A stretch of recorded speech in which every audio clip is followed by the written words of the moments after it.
Hey, good morning, everybody. It's Hammer. Today is Tuesday, October 28th, 2025. I, of course, am here chatting with you about what's going on in the world with the mortgage world, rates and pricing, all that good stuff. My name is Hammer. I am the founder of Originator Success, Grab and Go Social, and Rate Sensei. You can join me live each and every weekday morning, 9:30 a.m. Eastern Time. We're using the backup ghetto camera. I left my phone down at the house, so that's what I usually use to get that nice clear picture, and not using it today. So anyway, good morning, y'all. I'm still here and glad to have you. If you are here this morning, say good morning. If you're watching the replay, don't forget, just give me a little hashtag replay in the comments. Let me know that you're here. Let me know that you've been watching. And if you would like a reminder so that you could join us live, if you'd like a text alert, you could sign up at hmmr.io/reminder or use this cool QR code over here. If you're on your phone right now, take a screenshot. You can go back to your photos and that QR code will work. So let's see who's here this morning. Ron Siegel says today is National Chocolate Day. National Chocolate Day. And I can get behind that one. We could throw a question today on that one. What is your favorite kind of chocolate? Chocolate, dark, milk, white. And what is your favorite chocolate treat? So that is the question of the day. I'll throw it up down on the screen. Thank you, Mr. Siegel. Ron Siegel says, today we celebrate National Chocolate Day. Question today, what is your favorite kind of chocolate? Dark, milk, or white? What is your favorite chocolate treat? We'll come back. We'll talk about those towards the end of the show this morning. So anyway, Ron Siegel said, I'm old. I need reminders of everything. I'm with you, dude. I'm with you. I need reminders as well. So if you're here this morning, say good morning. Speaking of reminders, let me give you a quick reminder. If you'd like to sign up for our email lock advice, we send out an email each and every weekday morning at www.ratelockadvice.com or use this cool QR code. We also have a great text alert service, www.ratetextalerts.com. You don't have to spend a lot of money to look at the fancy charts. I know I go over the charts with you every morning, but at the end of the day, the charts really don't, you can come here and see the charts and then just get the texts for anything that's going on. So check those out and we'll keep you posted on that as well. So, all right, well, let's say hi to the live folks and then we will go ahead and get started. Remember, tell me, what is your favorite kind of chocolate? Siegel says today is National Chocolate Day. What is your favorite kind of chocolate? Is it dark, milk, or white? And what is your favorite chocolate treat? What is your favorite chocolate treat? So good morning, Michael Scott Love, Mike Tebow, Mo from Loans with Mo. Is that Loans with Mo? Is that, I can't see the picture. It's so small. Is that, oh boy. Anyway, I'm blanking. Forgive me. Good morning, Yasmin, Nicole Semerad, Brandy Brickler, Tom Deadmore, Rob Stewart, Megan Bissell, Angela, Tiffany Teal, Amy Blauser, Will Patterson, Nicole Semerad. Good morning. Trying to see. Good morning, Leroy Romero. Good to have you here. Janisha, great to have you. Tiffany, Kelly, great to have you guys. Great to see you. So, all right. Let's go ahead and get to the screens while y'all are telling us all about your favorite chocolates. So quick recap of what happened yesterday. Let me roll this over. So right here is everything that happened yesterday. I'm going to put this on 5 days so you can just kind of see where we've been. So you can see this is the 23rd, the 24th, and then we jump to Monday. So basically, this is the line of last week and this week. Last week, we came down. We did improve a little bit. This was mainly due to that. Started out, it was the inflation data, even though it goes into kind of a check mark. Yesterday, we had a nice round of improvement, which is a great sign. Great to see that we have a nice round of improvement there. And this morning, we're kind of holding steady. So yesterday when pricing came out, let's put this on Tuesday. Yesterday, pricing came out. We were right around 101.22. Right now, you're around 101.35. It's actually about 12, 13 basis points higher than where we were when pricing came out yesterday. So that should improve rate sheets a little bit. We were off just a bit from where we were. Remember, the best levels were at like 6.17. Now we're up to about 6.19. I mean, really, there's just no change. It's just such a small difference there. But this morning, it'll bring us back to that 6.17, 6.18, because we are up about 13 basis points. Also, you'll notice that we are up 2 basis points on the day. So from where we ended yesterday to where we are now, we're improving in the right direction. And then for the 10-year Treasury yield, 3.995, that would actually round to 4.0. However, it is great that we are seeing anything with a 3 handle, even if we have to round it out that far.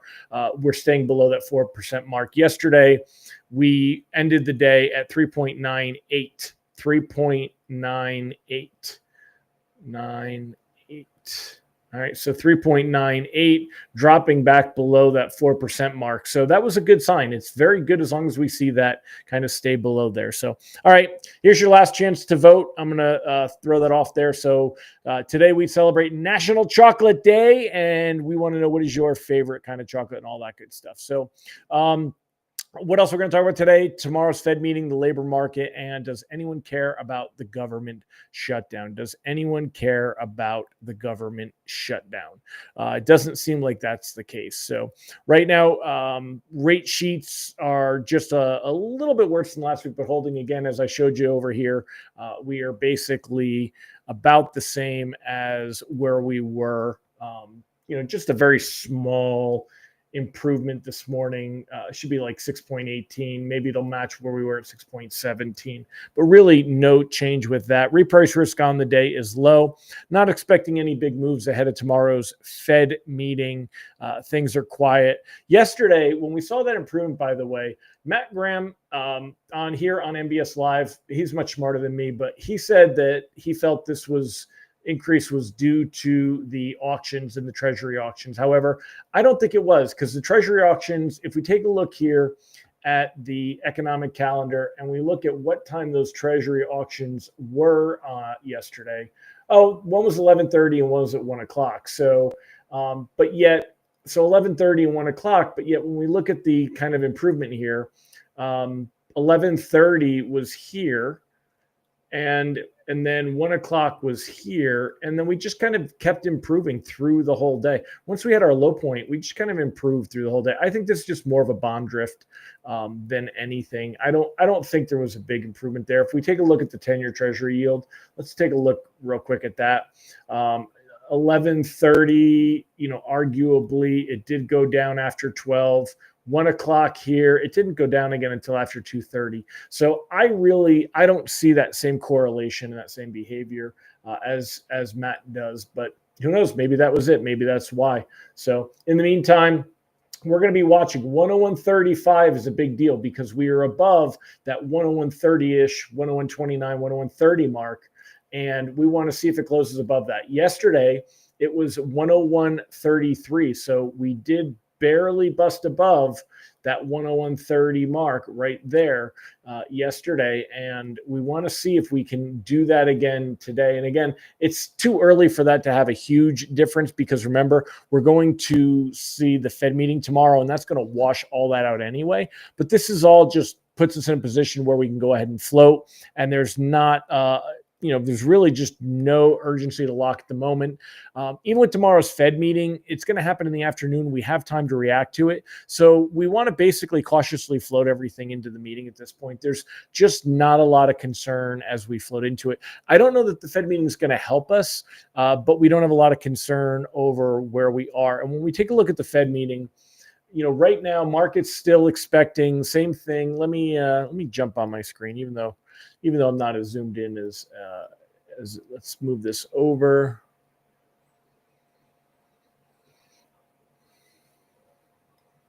And let's move this.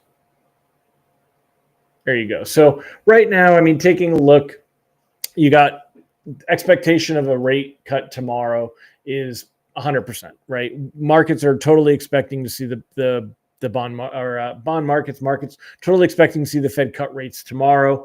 The question is, what will Powell say about December? And that's kind of lost a little bit of steam. It's down below 90% for a second rate cut. Because again, right now we're expecting market pricing, expecting the Fed to bring that down to 3.75. And we can see that we've actually lost a bit of ground. This has also been up close to 100%, now below 90% that's there. Ron said Matt had to have something to fill his nearly 4-minute video, so he spent time discussing the bonds. Yeah, I didn't watch it, so I just saw the commentary. Absence of data. Let's talk about the absence of data a little bit. Randy said, in the absence of data, where are we at? And I'll show you absence of data. You got a few things going on. So first of all, the Fed, there's a lot of opinion out there. It's funny because everybody said the Fed is waiting too long. And then now you still have people out there. This is the editorial board of the Wall Street Journal saying the Fed should pause in cutting interest rates, and basically just saying that unemployment at 4.3% is in line with expectations and their mandate of maximum employment. But, inflation is still a problem at 3%. It's running for a year. It's running, above that 2% mark. Now that's the CPI, not the PCE, but they don't, the idea is that inflation should be at 2% in both of those reports. So, Fed officials, including Jerome Powell, have argued the balance of risk has shifted to the labor market rather than to the risk of inflation. And there's some question about the legitimacy of that concern and if that's really true and where things are at. So, but markets, again, still pricing in the idea that we'll see a cut in October. That's almost a guarantee, and still very strongly pricing in a cut in December. January, it's still neck and neck. So there's a little bit of movement, but not a lot, right? A little bit of movement. If we do see a lockup after the Fed meeting back up to a 90% improvement, it gives a little bit of a potential boost to rates, but not much. There's really not much room for rates to improve from here.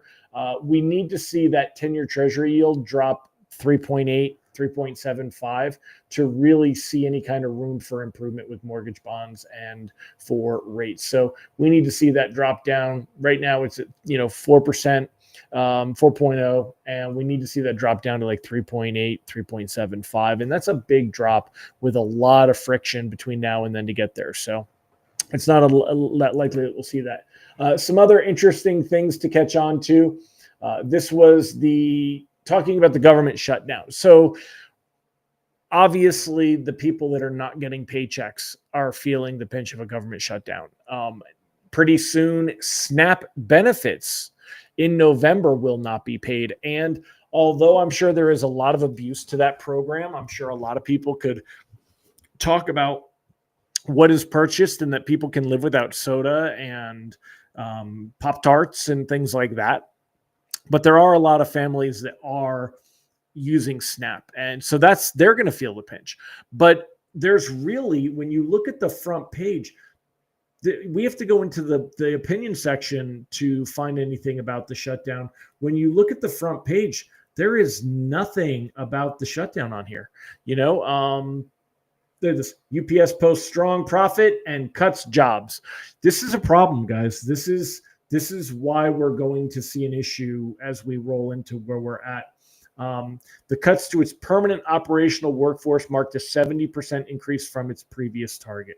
That is just insane. That, the fact that they are cutting 34,000 jobs as we head into the holiday season with, an abundance of shipping is pretty crazy. Amazon cutting 14,000 jobs. So we're seeing the labor market soften, but companies are making money, and the productivity, it's being said that AI is going to allow them to maintain the productivity. So, but when you look through here, there's nothing at all about the government shutdown. Nowhere on the front pages. Same thing with the Wall Street Journal. As we go through here, there is nothing about the government shutdown. Amazon laying off workers, UPS cutting workers. This one says 48,000 jobs in management and operations. Management operations means AI. Company disclosed it would cut 20,000, and this is 48. The other source said 70, right? So, but what you don't see here anywhere is any talk of concern about the effect that the government shutdown is having.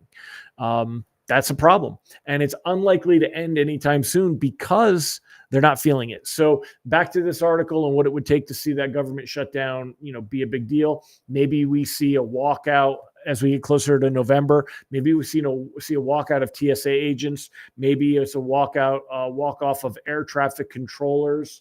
That's kind of what's got to happen. And again, I don't care which side of the aisle that you want to blame for this. And there's arguments on either way. And some of them are very valid arguments. Some people would argue the Democrats have to protect the, affordable care benefits. And some people would argue that it's the wrong time and they should allow the budget. And all of these arguments are valid arguments. But at the end of the day, there's nothing happening right now that is really causing any pain in Washington to see this end. And it's unlikely to end. So we're not likely to get November data. We're not likely to get November BLS data. And the more that we go without gathering data, the more we'll see. Ron says, I watch the local news at 4:30, moved to the business channels at 6. Local news has nothing about the shutdown. Since you're in Cali, you have to assume it's being blamed on the Democrats, as we never get any anti-Dem news in California. It's being blamed on both sides, but yeah, the Democrats probably are being blamed more than others. SNAP, ATC, air traffic controller shutdown will get ladders that impacts moms, kids, and travelers. And that's probably when it'll happen, Ron. You're 100% correct. It's going to take that. And unfortunately, people going without getting paid is just an unfortunate leverage point in this whole thing. And again, I've said it right from the beginning. It's the common people that get hurt. Randy says, all my creditors are running banners asking if I'm affected by the shutdown. Yeah, I see that for Wells Fargo, if you're affected. I guess they want to make sure that they're working with people to not go behind on bills and coming up with something. So thankfully, maybe that will help alleviate some of the pain that some of these families are going to feel, and individuals, of course, that are going to feel. Ron said, well, Powell will speak about tomorrow when he tells everyone they're data dependent. And he'll be asked a lot about what are they going to, we know what the questions will be. What are you going to use for data in lieu of data with the shutdown? The Fed, I don't remember where I read it, but the Fed, there was, I forgot which Fed region it was, but I think might have been Chicago. Is Chicago even a Fed region? They had put one out about employment and unemployment, and they calculate that it's right at 4.34, right as expected, even without the data. So I don't remember where I have that. It's on my phone bookmarked. I think it was in Bloomberg. When I look at bookmarks in Bloomberg saved, they don't. It's funny, from the app, they don't always come through onto here. So maybe it was in this part here where it talked about truck safety, government workers. I'm just looking to see. It's funny. This was an interesting take. Marcin, who is here we go. Marcin is Republican operative, Barrett Marcin. His political environment is a perfect combination of the not Washington bubble and battleground state that absorbs its fair share of partisan advertising. His read, people outside DC care more about the NBA gambling scandal and what the real meaning of 6'7" is than whether someone in the Bureau of Labor Statistics is showing up to an office. So impacts to daily life in Arizona seems scant. I think it's that way across the board all over the place. So we'll see a lot of interesting questions about that one tomorrow, how to be data dependent. All right, well, let's answer the question of the day and see what you guys had to say, and we'll wrap it up. So question of the day, what was your favorite kind of chocolate? Mine is dark chocolate. There was an interesting Discovery Channel, History Channel thing about Hershey and how he made milk chocolate and why he made milk chocolate. That was actually pretty cool, but I'm not a big milk chocolate fan. White chocolate's not even real chocolate. It's the butter, the cocoa butter from actually. So kind of a neat thing there, but let's see what y'all had to say about your chocolate and love of chocolate. What was your favorite chocolate treat? Nicole Semerad, dark chocolate and brownies. I'm with you. I'm going to Nicole's house. Mo says milk chocolate. Megan says dark chocolate. Dark and Reese's peanut butter cups, the dark chocolate ones. Tim, dark chocolate. Tiffany, milk chocolate. And Janisha says all of the chocolate. Kelly, dark chocolate. Brandy, dark chocolate. Milk all the way. And am I pronouncing that correctly? I probably asked you this before. Is it Janisha or Janicia? Please let me know in the comments. ESIA, Esia, or Janisha? Because I could read that either way. So Jerry Avila is a dark chocolate with almonds. So you are looking for Mounds and Almond Joy together, right? Yeah, Goolsby at the Chicago Fed came out with their own report. They release twice per month. Thanks, Ron. I knew I had read that. I just couldn't remember where. I thought it was Chicago. So dark chocolate, 70% is great with a good wine. Angela's looking for milk and dark chocolate. Janicia. All right, good. I was saying it right. Thank you. Thank you. Just double checking. I'll probably ask you again in the future because I do that. I kind of forget, but thank you, Janicia. And let's see. Looking to see what else we got for locking logic. What does Fed talk about? My locking is I would float into the Fed meeting, keep your options open because it happens in the middle of the afternoon and we have time to react. The Fed meeting minutes themselves, they're going to cut rates by a quarter point and we're not going to see a strong reaction at 2 p.m. Everything will be reaction to Fed Chair Powell's press conference at 2:30 p.m. So there you go. All right. Randy said, wife brought me chocolate from Switzerland. Hard to beat. It is. Swiss chocolate is the bomb. Cadbury's milk chocolate. Good morning, Alan Christian. So, all right, my friends. Deb Dickinson says, that's Loans with Mo is Monica Dinkins. All right. Yeah, I don't know why. See how it does that now? It gives me your YouTube channel name, not your name. It's very frustrating. I'm going to ask the support why that's happening. Salted caramel brownies, pretty much all good chocolate, not that cheap Easter bunny crap. Yeah, I'm with you. So, all right, my friends. Well, thanks for joining me. Appreciate all of you. Have a fantastic day. We'll see you tomorrow. We'll talk a little bit more about the Fed meeting and everything that's happening then. All right. Take care, everybody. Bye-bye.